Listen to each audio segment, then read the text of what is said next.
Welcome back to The Standard. I'm joined once again by Captain Ray Wiss, author of Fob Doc, a diary of his experiences as a doctor on the front lines in Afghanistan.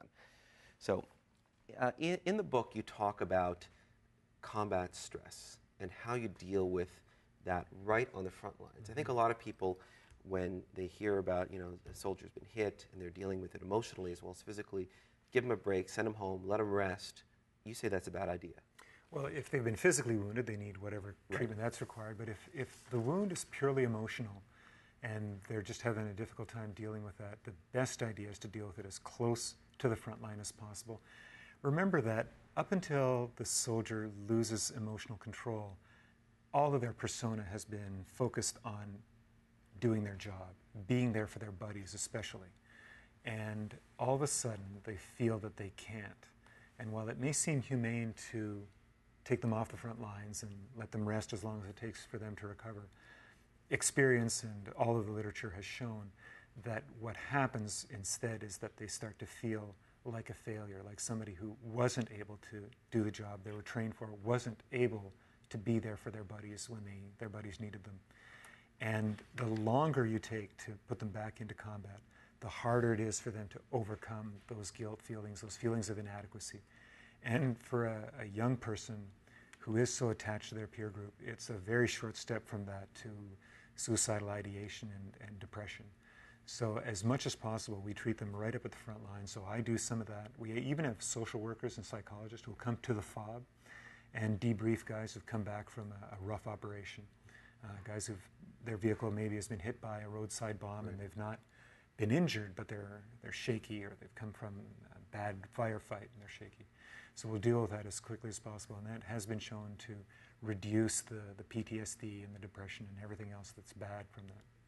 Now, it's interesting, on the cover of your book, you have a picture of an image that isn't necessarily stereotypical of a doctor in the field. You think of a doctor in the field doing surgery or having a stethoscope on. You've got a combat helmet on, and I think you're sitting at the turret of a Humvee or something with a. It's a light armored vehicle. That's the Canadian armored vehicle. And you have carrying my rifle. And you've got your rifle there. Yeah.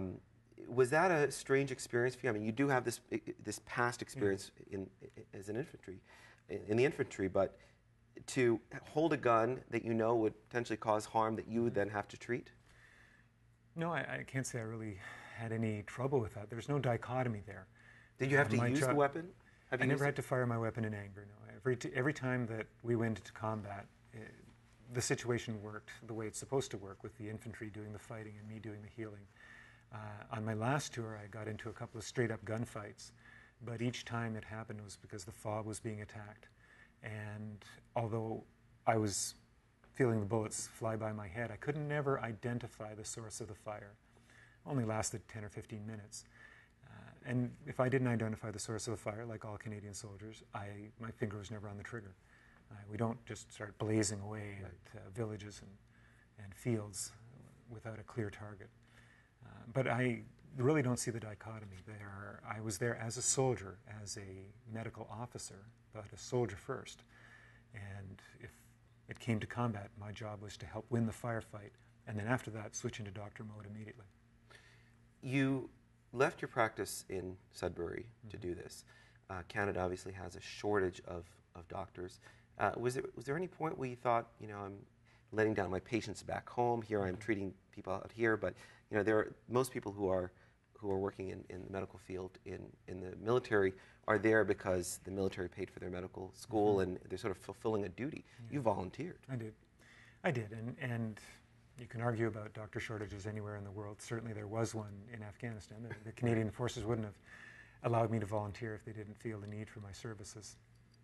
I must say my group was wonderful in both my tours, in immediately agreeing to give me all the time off that I wanted and covering my shifts while I was gone. Certainly it did impose some hardships, but I think they recognized that what I was giving up, what I was sacrificing, was greater than what they were sacrificing. What about your family? How did your wife react when you mentioned you were going? Oh, man, the first time she saw it coming, and in fact predicted that. She predicted it? Oh, yeah. And when I said, there's something I need to do, she said, you want to go to Afghanistan, don't you? I mean, she knew who I was when she married me. And she went through all the phases that you can expect. She was initially supportive and then depressed and then angry when she was little bit depressed when I went to Afghanistan. She got angry when I got sent out to the FOBs because of the danger, and it just drove her crazy. And she got into the rhythm of the war, and especially by the time people started mentioning that I'd set the record for longest time in combat by a physician, she got proud. And now this second tour, she was mostly proud, and still obviously very frightened and anxious, but mostly proud. My daughter, at age 2 on my first tour, just was behavioral a little bit, but on the second tour she felt it quite keenly. There were phone calls from Afghanistan where she would say, "Afghanistan is too long, Daddy," and that was very difficult. You described it a moment ago as a moral war for you. That's not how Prime Minister Harper necessarily sees it. I mean, here's a quote from him that you actually put in your book. "We're not going to ever defeat this insurgency. We're not going to win this war just by staying." You argue just being there, just showing up, just having the presence could win this war. Oh, absolutely. We can't lose this war if we stay on the battlefield.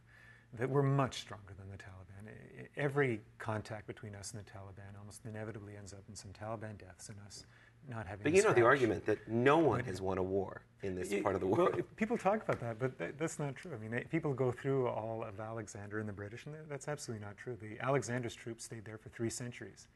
Certainly the Russians were. After the Third Afghan War, the British dominated Afghanistan for 50 years.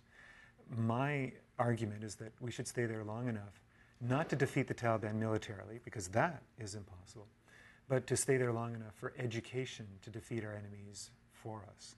Because that's where we're going to win this war, is in the Afghan classroom, is by educating them to the point where they will reject the Taliban idea on their own. Because this is a war of ideas. As you said, it's a moral, or as I say, it's a moral war. And it's one, because like all moral wars, is defined by the immorality of our enemies. That's the debate we should be having in Canada. Have the Taliban gone so far into immorality that it has become moral to wage war against them? That's something very rare, but I think this one fits the bill. So the change in the policy for Canada, which is really, Canada's not pulling out. It's really changing. Peter MacKay has sort of characterized it, the defense minister, is changing it from a combat to essentially a humanitarian mission. You think that could be a good idea? Well, I think what's going to allow us truly to pull out militarily, and I use the broader "we" here for the coalition, for the NATO mission to end militarily, is when the Afghan army is able to meet and defeat the Taliban on the ground. And I think that will happen about a year after we pull out in 2012. So I think we're leaving about a year too early for that. And in terms of the rest of the stuff we do, these are the numbers that give context to our 133 dead. The fact that the schools in Afghanistan have gone from 1,500 to 9,000. The fact that the students in Afghanistan have gone from 600,000 under the Taliban to now 8 million. Under the Taliban, there were 12,000 girls. And Afghanistan's got a population roughly the same as Canada's. Right. The schools, we had 12,000 girls in school in the entire country, and now we have close to 1.5 million. These are the numbers that give sense to our dead, and this is what we have always been focusing on, and we will certainly continue to do that after 2011, I hope. Great. Well, thank you very much for joining us. I know the funds from the royalties from your book are actually going to the Military Families Fund. That's correct. Yeah. And I wish you the best of luck with the book. Thank you. Thanks for joining us. Thank you very much. Coming up next, a look inside the strange emerging market of carbon hunters. Are they saving the world from melting or cashing in on the newest money-making scheme? We'll talk with an award-winning journalist, Mira Cernitic, when The Standard returns.